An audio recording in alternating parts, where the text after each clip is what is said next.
Hello there. I've recorded a different style of video tonight as I was contacted by a person who actually knew Billy Doyle and Tom Harrigan in the 1960s. She also knew a chemist called Ian Tunner who made MDA and also has a story about Cass Elliot. I've made a number of videos about Harrigan and Doyle but was never able to find a picture of Billy Doyle. Unfortunately, I can't share the picture of him I have now seen, so I've had to edit a portion of the video at the last minute. I can confirm he is probably not the other guy in the Whiskey A Go Go picture of Mama Cass with Pick Dawson. So sit back and enjoy an interview with a friend of Tom Harrigan and Billy Doyle. Right, hi there. Yeah, so you're Angel, and Yeah. you basically knew a chemist back in the late '60s. He was called Ian Yes. Tunner. And do you want to tell me about Ian Tunner, basically, who he was? Yes. I actually met Ian in probably, I'm going to say 1966. I was living in Cambridge, Massachusetts, and I don't even know how I happened to meet him, but we became very close friends and lovers. And Ian was a brilliant chemist. He was a very dapper Englishman um, who had a wicked sense of humor. And he, at the time, it was during that period of time in Cambridge that he first developed MDA. He was also making crystal meth that was so pure that the police always thought that people who were busted with it um, had robbed, an actual chemical factory or chemical lab because it was so pure. Um, he was also making smokable psychedelics, and I don't know how many people, ever had the opportunity to try those. They were very popular during that period of time.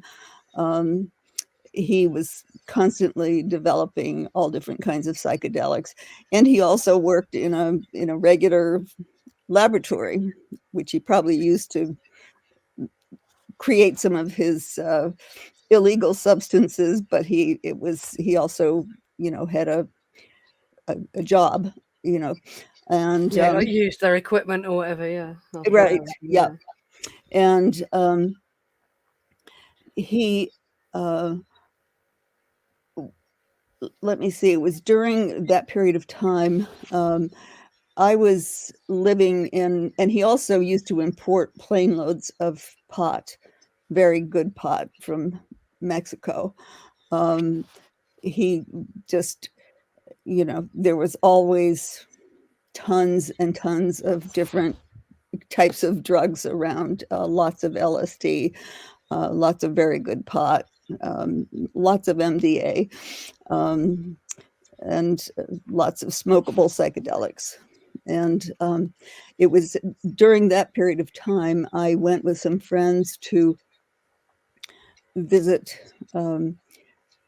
Provincetown, and I, on my trip, in the course of my trip, I called up the lab where he was working to ask him something or whatever, and his lab partner who was there said, "Angel, where are you?" Um, he said, "You've got to get out of the state. There's been a big bust by the I can't remember what the newspaper was, page 16 or whatever." And so I ran out and I bought the paper, and they had busted the house that I was living in, which was kind of a communal house. There were a number of people living there, and I had a whole lot of stuff in my room, a lot of pot, a lot of everything.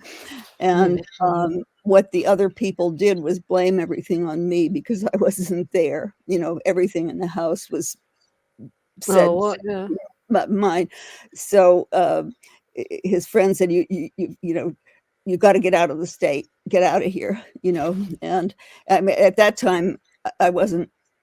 Uh, I was just freaked out, totally freaked out and paranoid. I ended up going to down to Woodstock, New York, where I had lived before moving to Cambridge. And I think it's probably around that time that Ian must have moved back up to Toronto, and where he had, in Toronto, he had a woman who, I don't know if he ever married her, but she had his child, and they were very close friends. And he started making stuff again. And I ended up moving up to Toronto a couple of years later. I had gotten in contact with his father, who was up there in Toronto, and he guided me up there. They were all very paranoid, and he wanted to make sure I was really me. And his father was a very dear man and a good friend. And so I moved up there and ended up getting involved with somebody who was part of sort of a loose organization of what we considered to be soft drug dealers.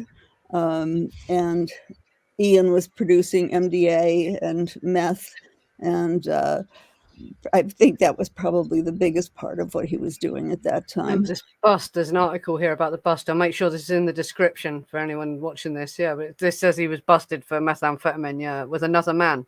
And they both took cyanide, it says in this article, but Now this Hannah was, lived. yeah, this The other was guy different died, bust, though. It should have been much later, though, than the time you're talking about. Exactly, because this sounds, Right, because this article frustratingly doesn't say the year, does it? Yeah. Yeah, I'm going to say that this happened after he was then busted in Massachusetts again and ended up actually doing some prison time there. I was really shocked when I read that they both took cyanide.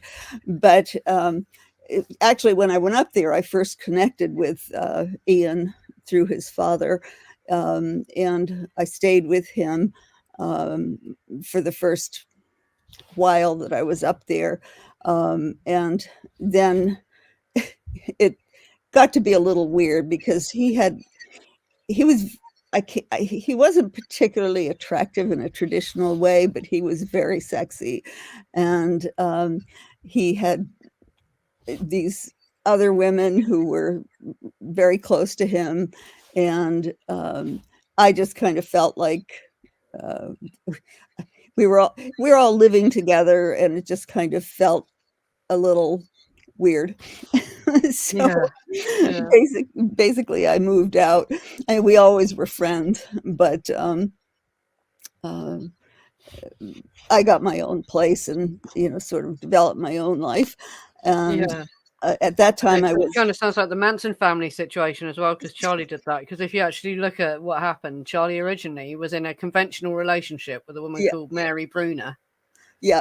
And then Lynette from Squeaky joins them, so they become two girlfriends of his. And then I think, but if you can get Squeaky's book, Squeaky's written a book, details that the order they all joined in.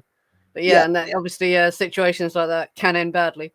The Manson family is an extreme example of how badly they can end. Very extreme. Very extreme example, but generally polyamorous situations don't yes, really end well. It was. People end up getting hurt. Even if you say you're not jealous, people feel jealous and that, don't they? And it does hurt people in the end, Yeah. So and to me it was hurtful. So that's why I moved out and started my own life. I was at that time, I had become a landed immigrant. In many ways, I think the worst thing I ever did was move back to the States, because if I had stayed up there, I would be a Canadian citizen by now. And the way the political scene here in America is so scary right now that I would very much rather be in Canada. And it's not as easy to cross over as it was then. Yeah, it does. It does all sound sort of getting quite really worrying, isn't it? Well, all over the world, the political situation is is bad. I mean, our current leaders, they've obviously got no idea what they're gonna do for our economy and that. Yeah, We're totally just screwed, and they're just distracting all the time to try and distract us from the fact that we're totally screwed. There's no money left. exactly. And no matter who gets into power now, no one's going to be able to fix it. It's beyond fixing, you know what I mean? So all they can do is distract us from the fact, that That's what it's it horrible. feels like here, anyway. Yeah. It really does, because I feel as if I never, in my wildest dreams back in the '60s, when it was all about peace and love and turning on the world. I never in my life thought I would see a time when the political gestalt would be what it is today in America. It's it was, I literally could not imagine it. Well, It's it's turned like, into a clown show, isn't it? I mean, when Boris Johnson and Trump were the political leaders of yes, America and the UK, that was like some kind of joke. It's like we're yeah. living in bizarro world when those two men are the rulers of the two most powerful countries, essentially, aren't we? Yeah. So, oh my god. So,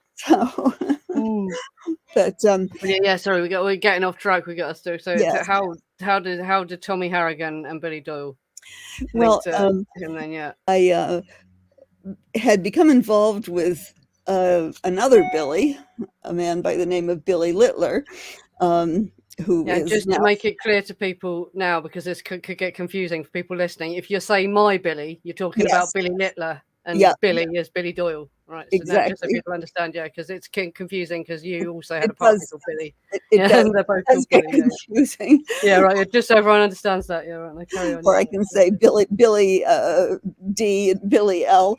Yeah. Um, Billy Littler is now deceased. Um, and I was in a relationship with him for, I'm going to say, probably 3 or so years. He was a member of this very loosely organized group of guys who were drug dealers. We always considered them the good guys. They were, not dealing hard drugs like heroin and stuff like that. Or at that time, even cocaine. It was all about pot and hash and, you know, uh, stuff that we got from Ian, the MDA, and LSD. So in the course of my relationship with Billy, and I'm going to say it would have been when I met Billy Doyle and Tommy Harrigan, probably, I'm going to say 19. Let's see, the murders occurred in '69, August '69. So it could have been early '69. It could even have been, 1968, late 1968 when I met them. But Billy and I were living together in a very large apartment. It was actually, we had 2 floors of a duplex house. And I met Billy Doyle and Tommy Harrigan at that time. It was before the murders. And I met them as cocaine dealers. And they were really nice guys. And they always came up there with, lots of cocaine.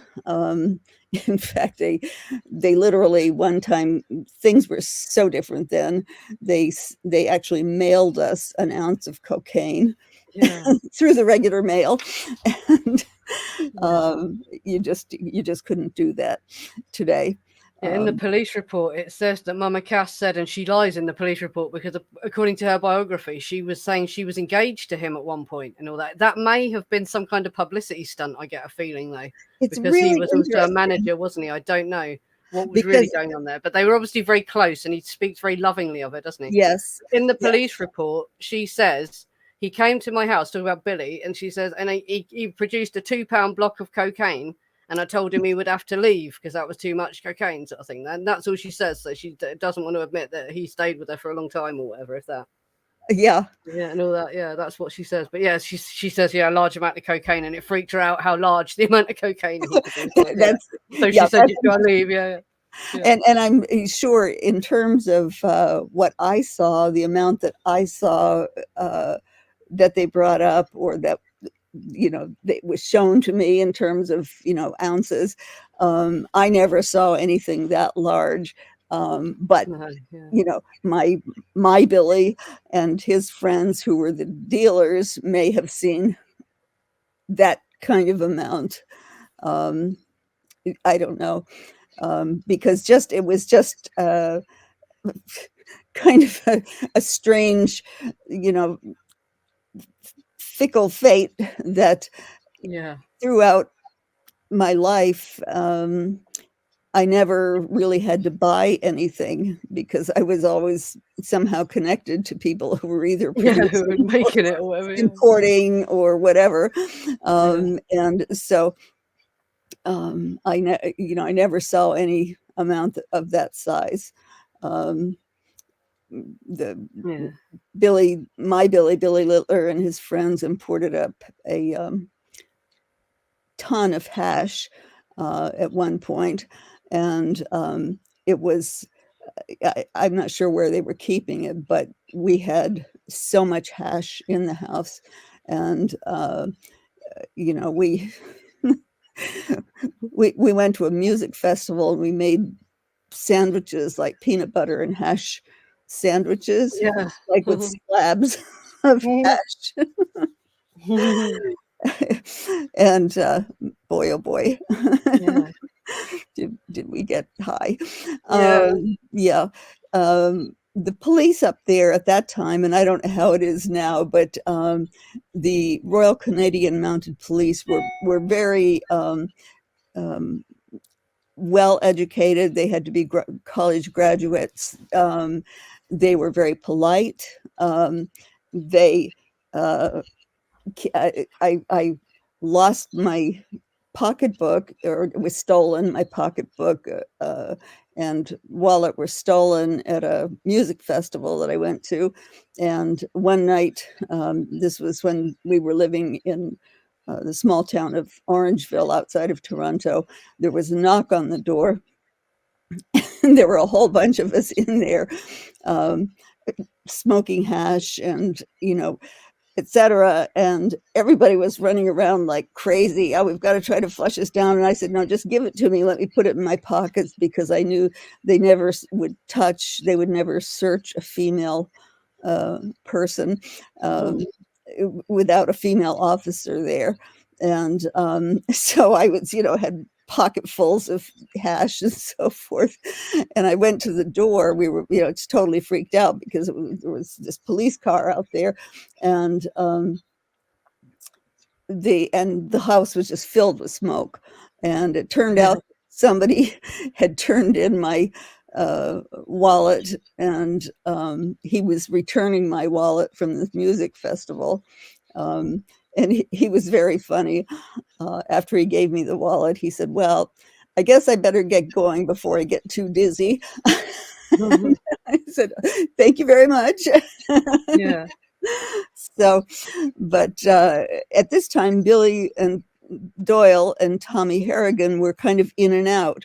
I knew that they had a West Coast scene, but I knew nothing about it. They never talked about it. They just would kind of appear like magic. You know, it's just important to point out it was different back then. Men didn't talk about crimes in front of women the same way that they would exactly. now. So Yeah. it was totally different. So you wouldn't have known. No, Yeah, I don't know. I've kind of, yeah, yeah, it was a different time.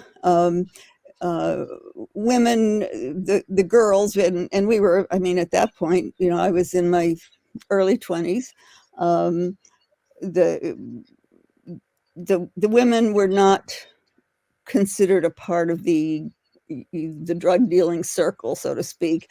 We were the lovers and friends, and um, you know the home base sort of thing. And so I never, and as you mentioned earlier when we were talking before we started recording, I always sort of thought it was just a sign. That was the way things were at that time. The relationships of men and women at that time were really different than they are now, even though we were on the path to seeking equal status. It was certainly not equal status by any stretch of the imagination in those days.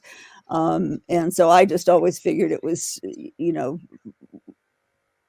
they wouldn't, it, it was, because we were on a lower level, Yeah. I never had, inside information on what actually occurred, in their dealings. Yeah. But it's possible, as you mentioned, that they just didn't want us to know. Yeah, because if you didn't Anything. know, then you couldn't tell them. If you got arrested and the Exactly. police grilled you, then if you really Exactly. didn't know anything, you couldn't tell the police anything, could you? So it was probably to do with Exactly. that. It's Yep. not so much about protecting women or whatever. It was Right. more just so that unless you knew, that you could tell people, basically. And Exactly. yeah, so it was like, yeah, Which certainly makes sense to me. And uh, so I really knew nothing about Billy yeah. Doyle. Because everyone will want to know. Do you know anything about how Tommy came to have the lawyer he had? But you don't. You wouldn't have No, heard. You didn't hear anything about it. No. I have no idea. All I know is that I very distinctly remember a day that he had come up to Toronto, and I don't recall. Billy probably was there Got too a because it picture seemed of like they Tommy were always actually. What it says together. here. I'm trying to get But Tommy on the screen. that's Yeah. Tommy. Yep. Yeah. And he. This was now, of course, I didn't have a television set throughout probably all of the 60s and most of the 70s. We were not interested in news, so news came in different. We read newspapers, or maybe I would hear news on the radio. We had heard about the murders, the Sharon Tate murders. It certainly made headlines, but not with the amount of information that you probably had, or they probably had in the States. And because I didn't have a TV set, um, maybe there would have been more on the news on TV. Oh, I excuse me. just don't know. But Tommy was in my living room one day after these murders occurred, and he was telling me how freaked out he was. He had been driving along and heard on the radio that he was wanted in connection of the murder of Sharon Tate and the others. And he just freaked out, and he went down to the police. That's all he told me, that he went down to turned himself in, and was able to clear himself because he had an alibi. Yeah. And I at that forgot to time, load the article up. I should have loaded the article up because you knew him, and because there's an article about his arrest, and they deny that they've ever taken drugs and all this, and it's quite right, funny. it was And kind he of calls funny. Vic Dawson a truck driver. He says Vic Right. Dawson is a truck Yeah, driver. And it maybe was if the very truck was funny. full of heroin or something, he'd be the truck driver. You know, that sort of truck driving. Yeah. Yes, Like, in the police recording that I heard, I'll make sure that article is linked below if people want to read it as well if yeah, they're watching it on playback. Yeah.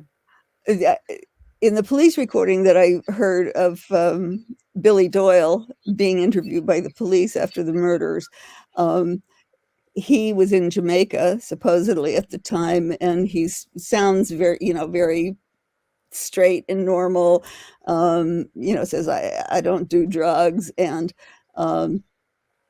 that he was in Jamaica making some kind of documentary film with Yeah, about somebody. cannabis. It was going to be called Hemp or something. Yeah, it was about a cannabis, Something, about yeah. a film about cannabis. Yeah, that's what it says in the police report. Yeah, And all I could think was he was no doubt down there scoring, yeah, yeah. That's it. cocaine or pot or who knows what. Yeah, And the same thing in the Tommy Harrigan article. They said that, and they were saying things about Billy Doyle being, all the regular kind of jobs that he had, which I never knew anything about those. All I knew was that he was a cocaine dealer. Yeah, And yeah, the yeah. same with Tommy, And in also, that. we have found art as well now, haven't we? He used to, but that makes sense as well because cocaine dealers make so much money. Yeah, They need to invest it because they just can't store the cash. So that it does make sense that he would have bought paintings as well. that's true. Yep. Billy Doyle, yeah, and so apparently he was known for art dealing. And also, you don't know anything about him being Dave Mason's manager for some reason. That's absolutely crazy as well. That's He something, yeah, ended up, that's something that I yeah, only learned, reading those articles. yeah, he ended Um, up getting all Dave Mason's royalties, basically, whatever you call that in America. yeah, Yeah, I just yeah, found that really incredible because that yeah. was not the person that I knew. No, Um, no, it's and really bizarre. Yeah, Tommy they described as a personnel manager, and yeah, he described himself as just a regular beer drinking guy. He didn't take yeah. drugs, and like I never saw him Yeah. when he wasn't high on cocaine or Well, in these photos, there is another photo. I haven't got it. Sorry if you haven't got any photos of you. Well, if people watching this will hopefully have the other photo and we'll put it in my group for me. But there's another photo of him from this court appearance, sat down in court as well. There is Oh, one more really? Yeah. picture of him here, but he does look high in this if you look closely. He Yep. does look pretty like well, yeah, yeah, So yeah. And so apparently they were, while they were in Toronto, they were buying MDA, whether they were getting it from Billy and his group, because Ian was a friend of that whole circle, and he was the Mm. supplier of MDA to everybody, and crystal meth. So I don't know um, whether who was the actual supplier, but apparently that's what they were doing in Toronto, was getting the MDA to take down to the California scene. So Because in the police report, it's Wojtek Frykowski is known to have gone to pick up a man from Canada from the airport, but I don't think it gives the name of who it is. It's just a Canadian. We just know it's a man from yeah, Canada. yeah, So it could be any one of them. It could be yeah, Harrigan, could be Billy Doyle. yeah, But yeah, this because later on they reckon that Billy Doyle ends up getting sexually assaulted by them, and that's something to do with bad drugs. So probably, that makes us conclude that it was Billy Doyle that was bringing them the MDA.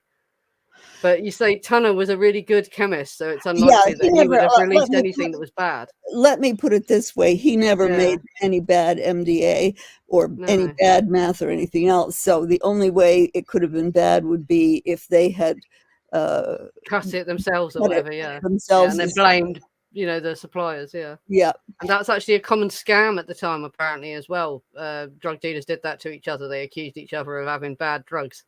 right. And so it could have just been a scam, nothing, there was never anything bad or whatever. Or they might be lying about what their motive for doing it was. It's just, yeah, Exactly. strange thing. Yeah, obviously Double Billy their never would have motives. mentioned that to you. You wouldn't have heard anything about that from him.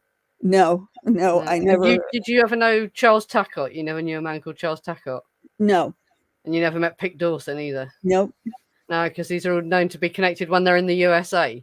But Yep. other people who I've spoken to who knew Harrigan and Doyle also didn't know Dawson and Tackott. So it sounds like they didn't all hang out together in Canada. Only, Right. only they met up in the US, sort of thing. Yeah, yeah. It's like they're Yeah, actually it's separate. Yeah, interesting. yeah. So, they were both very, very likable people. Uh, very generous.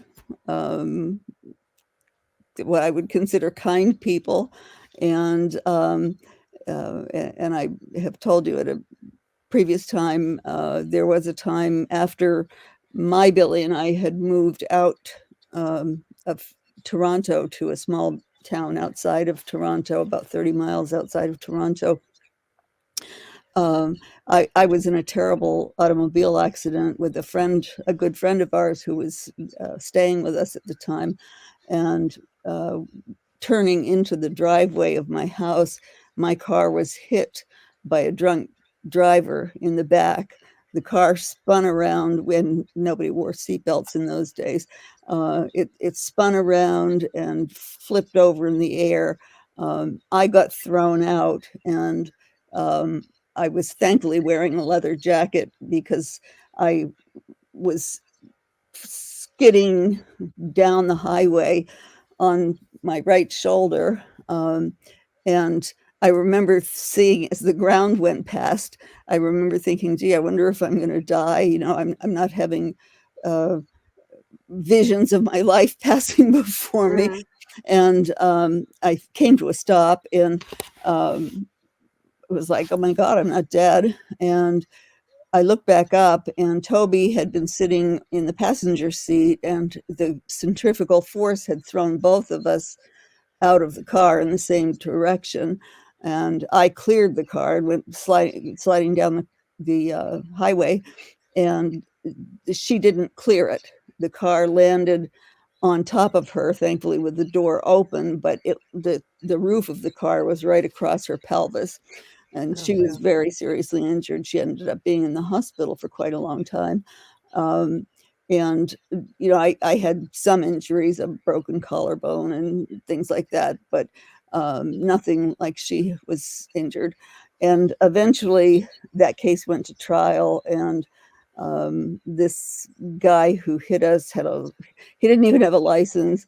He was driving drunk. He had a long history of drunk driving arrests. He was using his wife's car, and he theoretically was claiming that he only used it to go back and forth to work.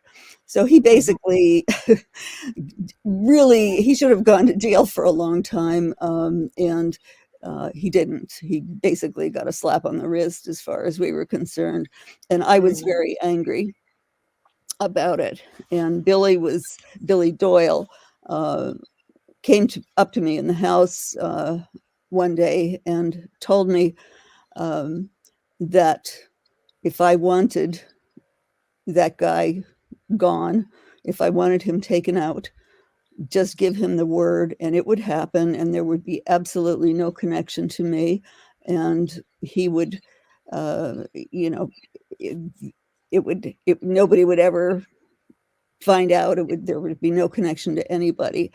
And I knew that he was dead serious, and I really seriously had to think about that for at least a week or so, because I was that angry that there was a part of me I would really wanted to say, "Yeah, get him. Mhm. He shouldn't be alive."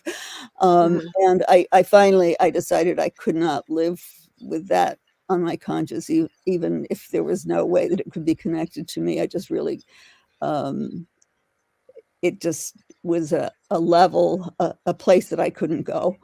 And so I told him no. But there is no doubt in my mind that if I had said yes, it would have happened. And Oh, yeah. so it kind of supports some of the things that, I read in some of the articles about his dealings in the States, where And when the people, police report, it said so. Well, that guy, the houseboy, Terence Cooksley, says that he believed they were killers. They were professional killers. So he told he put around rumors that he had killed someone. Basically, a lot of people believed he was a killer, yeah, but it's hard so, to know whether it was just bravado. Was he just saying it and people, yeah, yeah, But he's supposed to have, yeah. And also, apparently, Tom O'Neill, he said to Tom O'Neill, who interviewed him for Chaos, "Yeah, I won't have you killed." As if, he could if he wanted to, sort of thing. Yeah, yeah. I don't, whether he was joking or not, or like, yeah. What he meant, because he yeah. found him, because he was surprised that Tom O'Neill had found him. Isn't that interesting? Yeah, it sounds like it was, he found Charles Tackott first, and Charles Tackott told him where Billy Doyle was. Yeah, But we don't even know if Billy Doyle is still alive, because who would tell us? He's quite an obscure person, really, isn't he? We wouldn't know. yeah, Because COVID has happened and all that, hasn't it? He's going to be quite elderly now, and we just don't know, do we? yeah, There was a rumor that he ended up in the UK, but that seems to be a dead end as well. If you look into that, the person they think is him would be too young, I think. So yeah, yeah. no one knows I where he mean, is. because Yeah, really. yeah, because I'm 76 now, Yeah, and he, we were sort of. I think they might have been a few years older than me. I'm not sure. So they definitely, yeah. I did see somebody mention that Tommy had. I mean, yeah, Tommy had passed away, yeah, but I don't know about Billy. But he certainly would be an elderly person yeah. like myself at this point. Yeah, yeah, and they weren't that healthy as well. They probably hit the drugs a lot harder for longer, didn't they, as well? Yeah, 'Cause, yeah, yeah, like women tend to grow out of it. You do it in your youth and then sort of you move on and stop doing it so heavy. But men tend to, if when they get really into it, do it for yeah, much longer, don't they, and do themselves more damage. So who yeah. knows? Yeah, Yeah, because that was certainly the case with Billy Littler, my partner, who, you know, as years progressed, um, he got heavily into heroin and, really uh, messed himself up badly. Um, I became pregnant with my son by Billy Littler. Um, in would have been probably in the 1970s because he was born in March of 71. So sometime during 1970, I got pregnant, and I I had my son and wanted to make sure that he was born in Canada because at that time the Vietnam War was going on, and I wanted him to have the ability to access the Canadian border, not knowing what would be going on at the time he became of draft age. I wanted him to be able to cross the border if he needed to. And so I moved back to the States in probably 1972 because David, my son, was just a a baby, months old, and yeah, that's the last I saw of Billy and that whole gang of people until much later. My son ended up connecting with Billy when he was about 17 or so. At that time, Billy was living in Vancouver, and uh, still, he had a legitimate job, but he also, I mean, he was just a really worn out old junkie, you know what I mean? He was in yeah, very bad health. yeah. I think it was probably, just a couple years after that that he um, ended up passing away. Yeah, But so I've known a lot of men that die, and it looks like they overdosed, but when they do the autopsy, it turns out it was actually organ failure. yeah, he had The a he. doctor It yeah, was the doctor hard. says to them like, "Oh, if you do one more, then you're gonna die." But really, Yeah, they can't predict exactly when you're gonna die. But they finally took the hit that made their organs fail, so they didn't yeah, actually overdose. It's just a horrible thing, cumulative effect of yeah, and penning out he drugs like actually had that a for so many years. cardiac. Yeah, He had a cardiac condition as a result, I'm sure, of all the abuse that he heaped on yeah, his body. I mean, because he was also, a heavy drinker, and he wasn't doing heroin at that time when my son was out there. But I ended up seeing him again because my son came back to visit me in where I was living in Maine, and he ended up getting married to a really lovely young woman who became pregnant with his first child, and they both went out to Vancouver, and that's where they were staying when my granddaughter, my oldest granddaughter, was born, and Billy Littler um, sent me a round trip plane ticket so that I could come out there and be there for the birth. And they were having the birth at home, and it was very interesting. I mean, he really, he was overweight and all these kinds of mm, things, but that blood connection was still there. You know what I mean? It was like yeah, his blood was a part of mine, and it was very generous of him to do that. So I was able to be present for the birth of my granddaughter, yeah. That's lovely, and isn't it? yeah, um, and he was at that time and was still drinking lots of beer and smoking lots of pot and etc. But he wasn't using any other kinds of hard In drugs. and out. Yeah. Okay. So, yeah, well, Um, there was the other anecdote that you had was that you met yeah, Monica Elliott in Canada, and though you can't verify exactly that she met these people through Billy Doyle, it's hard to yes, know how else she could have met them. So yeah, just tell yeah. the story. It's interesting. It's Yeah, very, very interesting yeah, yeah. because we had two friends who were brothers from Venezuela, Carlos and Antonio, and I can't even remember what their last name is anymore. They lived in a very isolated house in the country, probably, I'm going to say it was probably 10 or 15 miles away from wherever we lived. And we often hung out there. Um, and on one occasion, Cass Elliot was a guest of theirs, and this was after the murders. And I don't recall Billy Doyle as being a part of any of that particular period of time, and she was there for quite a long time. I literally can't remember whether it was 3 weeks or a month, but um, I met her there, and she was very depressed. Um, when I first met her, she was in a guest room. She was just spending time in bed, and I felt a very immediate connection to her. And she just seemed very vulnerable and very sad. And I did a lot of sort of psychic and hands on kind of healing then. And so I spent a lot of time with her, just, holding her and s- doing energetic healing with her. And I never knew how she happened to be there, um, because these were guys who were not a part of the music scene or part of any Hollywood scene or anything like that. They were Yeah, yeah, because they, I they can't really were think of anything.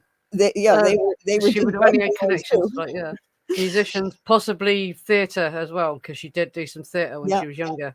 Yep, and But it's no, as yeah, far as I know, these guys, neither one of them worked. I mean, they were, uh, yeah, I seem to recall they may have come from a wealthy family, but basically, all they did was, do drugs or yeah, and probably sell drugs. And so she was, as I say, I didn't realize the connection between her and Billy Doyle. And I also didn't realize that she had, you know, whatever glimpse she had of the Sharon Tate scene. yeah, And this was after that time. So I don't know whether she was looking for a place just to chill out, to get away from the whole Hollywood scene for a little bit, whether Billy yeah, had any involvement in uh, hooking her up with those brothers mm, and having her stay there. But it was a very tender time. She felt better on some days. We went grocery shopping together. She taught me to make the best spaghetti sauce ever. yeah, And she just struck me as so vulnerable. And I'm a tall woman. In those yeah, days I was 6 feet tall. I've shrunk a bit since then, yeah, but to me she didn't seem like a big person, a big fat person. To me she seemed small and vulnerable, and very um, very much somebody that I just wanted to embrace, and you know, give hugs to, that kind of thing, in a healing, energetic kind of way. Um, so that was, to me, it was one of those interesting moments in time. Why was she there? I have no idea. I mean, how did she end up being in that particular place, in this out of the way place with people who had no connection, as far as I know, with any Hollywood scene? They weren't musicians, they weren't theater yeah, people. Um, but it was, I suspect, yeah, if she indeed uh, had seen the scene at the Sharon Tate house, that it could have been, apparently that affected her very deeply, and it could have been about that, you know. Yeah, All I apparently she knew, got a lot of hassle from the police asking her for information about Pick Dawson, this guy Pick Dawson. yes, yeah, And so she was probably trying to escape the police, keep hauling her in to ask for his whereabouts and that. And yeah, Denny from the Mamas and Papas says in her biography that he kept getting the FBI knocking on his door even to yeah, see if he knew anything about Pick Dawson because he was close to Mama Cass. yeah. Like they were really wanted to get this Pick Dawson for whatever reason, but he never appears to have got arrested and busted for anything. He died of a heroin overdose in the early 80s.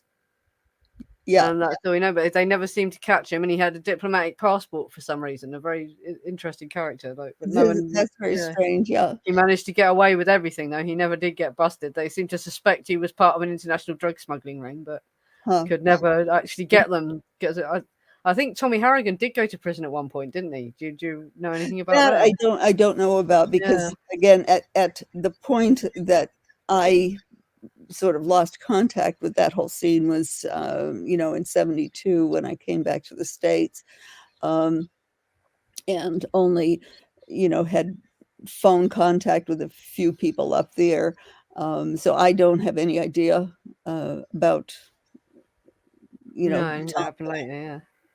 Tommy's fate. If he ended up in prison, he could have. Um, they always seem to get away with whatever they were doing, but I Yeah, guess. it's crazy because they do just seem to have hawks of. We've never heard, no one's ever found any evidence of Billy ending up in court and getting the only court case was Dave Mason apparently tried to take him to court, but the court sided with him and ended up giving him all Dave Mason's publishing rights. And that's just amazing to me. Yeah, that's just mad. Which must have been quite a lot of money, so you must have lived off that, you know. Well, Yeah, is that forever? Because that's like recurring things, yes, isn't it? I think. Yeah, so he must have been must if he is still alive, still living off it. it could be Like, exactly. yeah. Still getting residuals. Mm. It's really odd because it doesn't say anything in her biography either about how the hell he came to be managing Dave Mason. This is another thing I want. And Dave Mason himself is supposed to have written a book, and it was meant to be published like last year, but it's not been published now. So I wonder if it's because he realizes everyone's found out about Billy Doyle and he doesn't want to talk about it or whatever. Mm. And Yeah, we're all that's going to say, why don't you mention Billy Doyle in your book? Yeah. Yeah, because there's an article where Dave Mason just says he's a man I wish didn't exist. He described him as like Darth Vader, which is a Billy weird way to Doyle. describe him. He said yeah, Dave Mason apparently called him Darth Vader and said he's a man that I wish never existed or I wish I'd never met or something, and that's all he would say. That's interesting. And it's just known that for somehow the court sided with Billy Doyle, and Doyle ended up Yeah, getting a lot of Dave Mason's money basically. yeah, Yeah, and no one can shed any light on that. So if anyone's listening who knows more about what happened there, be sure to join my group. yeah. Anyway, right, well, we've been going for nearly 50 minutes now. Okay. Well, I do have one person I know who is alive still, who was a big part of that whole group. I'm in contact with him, and I will see what I can do to find out if he knows more about in the following years, Yeah, what became of some of those folks. yeah, because like, well, the pressing thing that everyone wants to know is the strange thing about Tommy Harrigan having the same lawyer as Susan Atkins later in the case, Right. and all this sort of thing. Yeah, when he's hauled in for the Manson murders as well, he happens to have the same lawyer as Susan Atkins later, and when she's at trial, that Now, sort of thing. the only Yeah, the thing that I can think of regarding that is that I'm sure that they had plenty of cash because they were dealing cocaine, uh, yeah, and so this guy probably was known as somebody who was yeah, a good criminal defense person. yeah. So I'm sure that that is Yeah, it's no very mystery how they could afford it, basically. Yeah, because that's people say it exactly. seems strange, but if the guy was well known, it could just be a coincidence, sort of thing. Yeah, that it happened to be the same guy. Well, It's and more they were suspicious that Susan Atkins ends up with him as her lawyer because she really wouldn't have had the money, and her family didn't have the money to pay for her yeah. to have a lawyer like that. So it is really strange that someone paid for her to have that lawyer. Yeah, that Not would such a be mystery how Harrigan could afford it though, because he used to sell cocaine. Yeah, so they had a lot of money. Yeah, but the other thing is that they would have crossed paths with Doyle and Harrigan would have crossed paths with all these people because Manson was apparently hanging out at Cass Elliott's house, which yeah, was yeah, just a total stunner to me. He just, to me, was such a disgusting person. I couldn't imagine that, but apparently that's the case. So it would be very easy that they would have all crossed paths and that there would be a lawyer who might be known to to this particular circle of people who was good, on drug cases or whatever yeah. criminal cases. Yeah, and they would just naturally hire the best lawyer they could, wouldn't they? Yeah. Yes. When wanted for something like the Manson murders as well, because that's really, really serious, isn't it? You would want the best lawyer you could get, yeah, Yeah. for your money. So yeah. Anyway, So, well, I'll wrap it up now anyway, because we've been going for okay. 52 minutes. All right. And Well, yeah, thank you for your time. I appreciate it. Thank you very much. Yeah. That's And fun. anyone else who has anything to add, you can contact me through the Facebook group or through the comments Absolutely. or whatever. Yeah, Yeah. and If I'll be I can get, interested to interview other people. And you don't have to come on and be interviewed. You could just make a written statement yeah, that I could read if out and I stuff like can that. dig up People don't want to anything else, actually, I will. Yeah, yeah. absolutely. And yeah, anyone else who might know anything who would be interested in talking, because I'm sure after all these years, the statute of limitations in America anyway, isn't there? Oh, yeah. Does I that don't apply to think drug offences? I assume it does as well. I would think so. Yeah, and also there's just this thing called the public interest. Like, is it in the public's interest to try someone who's in the late 70s for a Okay, crime that happened more than half a century ago and everyone else is dead or whatever? Like so they probably wouldn't. You know. exactly. Yeah, that's it. And you're not snitching on anyone if they're dead, are you? Like, yeah, they can't. Right, yeah. They can't go and bust them, can Like they? I say, there's only one person I know Yeah, who was a part of that particular little circle of drug dealers who's alive now and uh, retired, so to speak, and living yeah, a quiet life. So um, that's the one person I can think of who might be a source of more information. And I'm going to continue digging. Um, because there has to be more information to find out about Ian, and I do know that he has passed away, but I yeah. I'm don't know. surprised there's not more written about him because he sounds like a character. Like normally these guys that are big chemists are famous. I'm sure I have heard something about a guy called the Wizard, Yeah, and there was a yeah, documentary or something that I saw on television. But when I googled his name, I couldn't find anything. yeah. And But yeah, his first name was Francis. yeah, So, Francis. I tried typing that. I even went to the FBI vault and typed in both those oh, names to see if really? anything came up, but then the FBI had no That's records of interesting. him now. But again, Well, not there that they've released anyway. They haven't released them if they right, have. and we don't have they didn't have computers back then.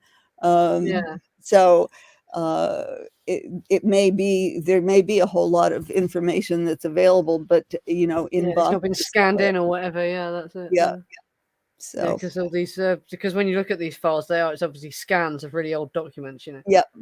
Yeah, So well, thank you. yeah, This was kind of a fun trip back in time. yeah, yeah. Well, thanks for your time anyway, and yeah, like I say, Take care. yeah, thanks. Okay, bye, Bye bye. bye, bye.